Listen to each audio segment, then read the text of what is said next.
Just 5 days ago, the president looked like he was turning it around. Fewer protests in the streets, the stock market soaring, and that well-received speech to Congress.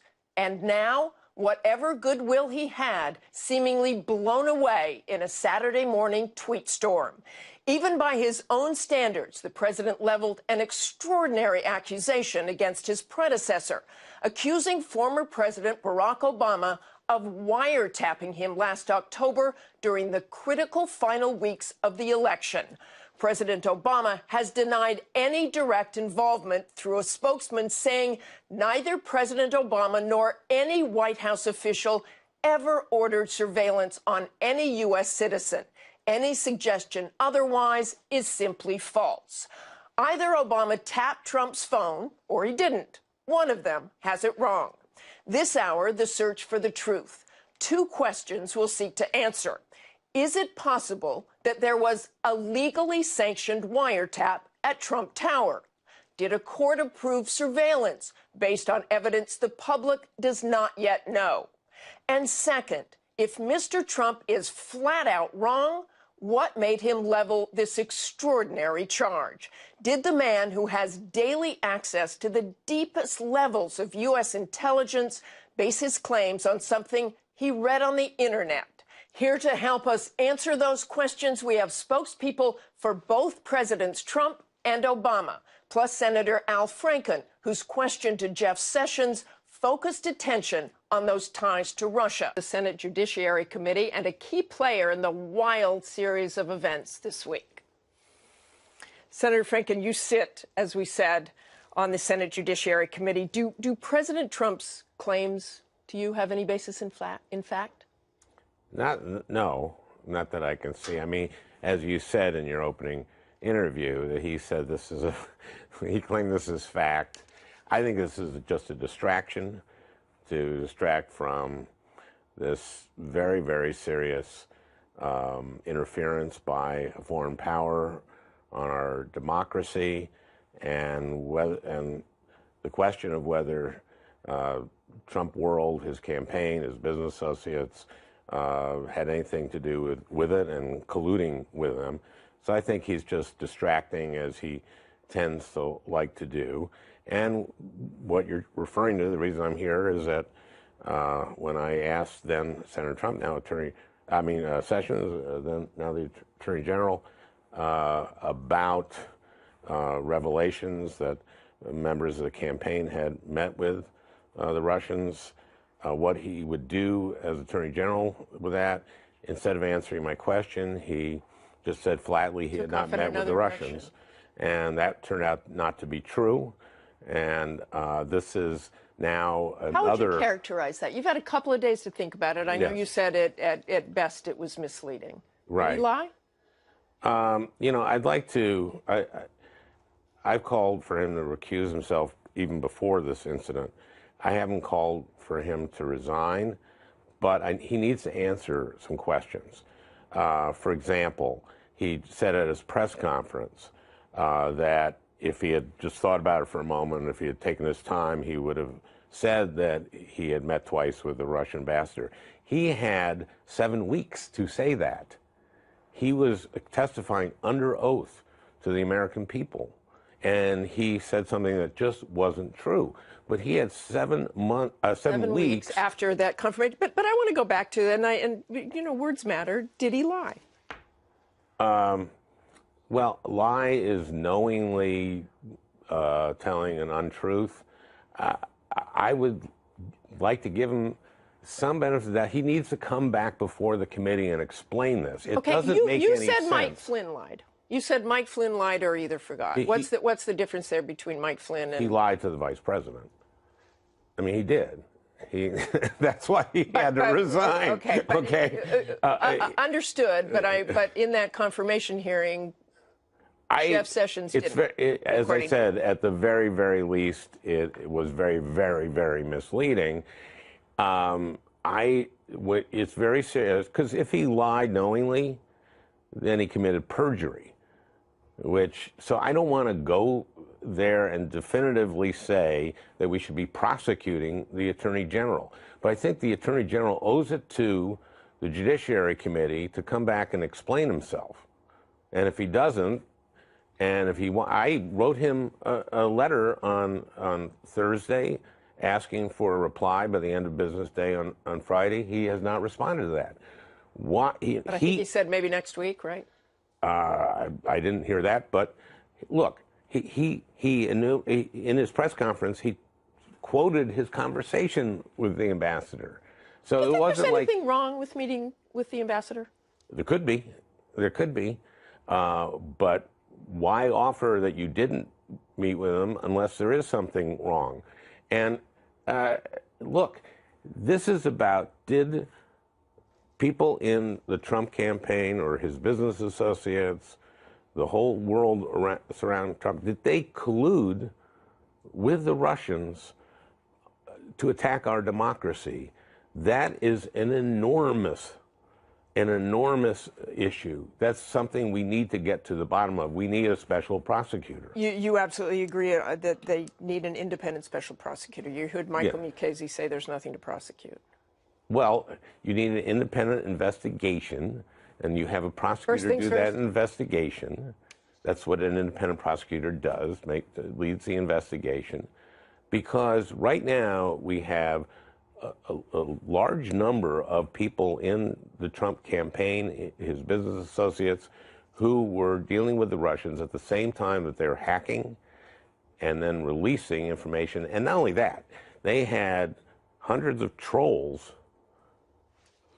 putting out disinformation, fake news, messing with Google's algorithms so that if you Googled anything about Russia, what you saw was stuff from Russia Today and from Sputnik.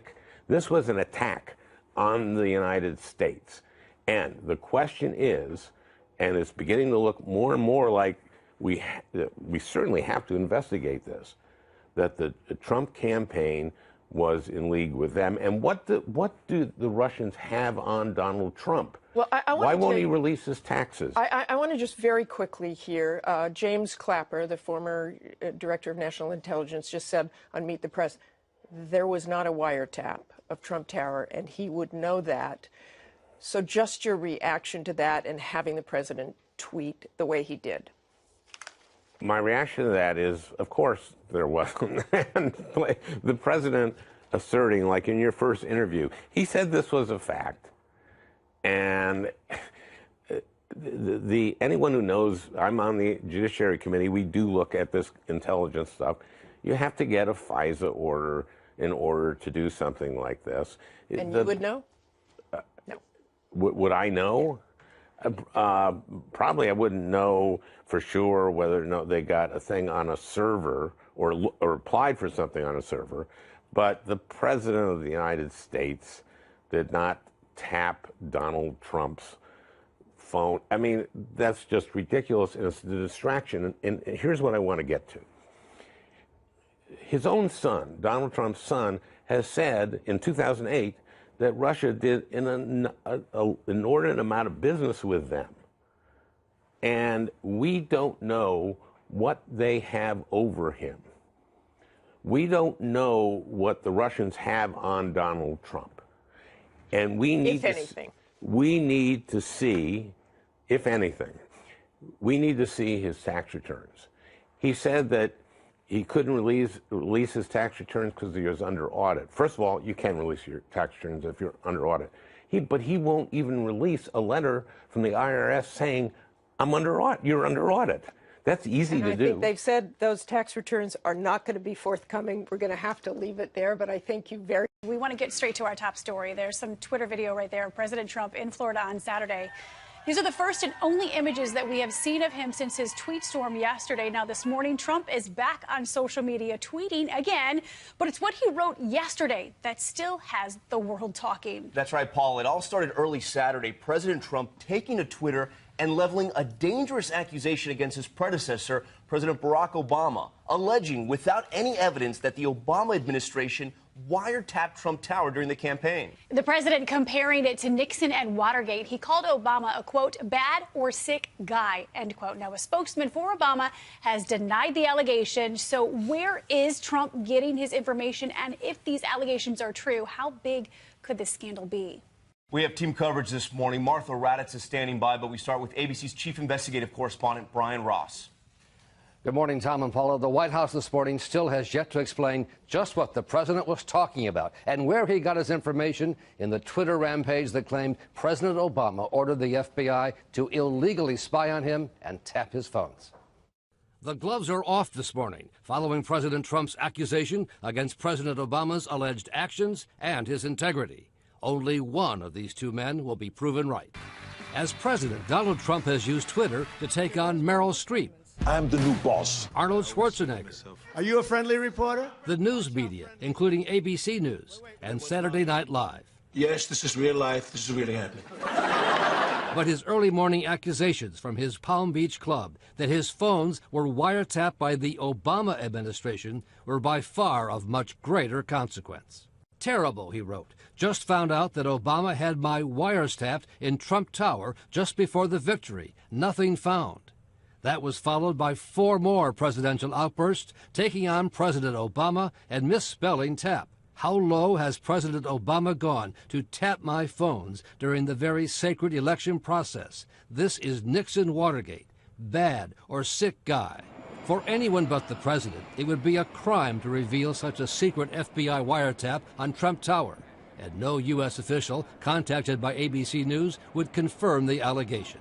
It's an extremely serious offense. Anyone who would reveal the existence of a wiretap would violate federal law. Because the president cited no proof, it is not clear whether he based his allegations on a top-secret White House briefing or whether it came from reading an article on the conservative Breitbart website posted Friday that detailed speculation from a conspiracy-loving talk show host, Mark Levin. How many of Trump's people were eavesdropped on? How many had their conversations intercepted, recorded, transcribed?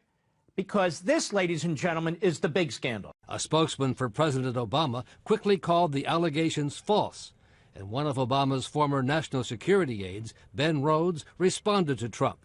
No president can order a wiretap. Those restrictions were put in place to protect citizens from people like you. It is true that under President Obama, the FBI did open an investigation into whether anyone in the Trump campaign was working with the Russians. But if there had been an FBI wiretap about Russian spies, it would have been approved by a special panel of 3 federal judges, not the White House. And this morning, he's tweeting again at 6:32 from Palm Beach, writing, "It is true. Is it true the DNC would not allow the FBI access to check server or other equipment after learning it was hacked? Can that be possible?" That was the first of a couple of tweets this morning, Tom. The president back on Twitter. All right, Brian, thanks. We'll see you later on World News Tonight.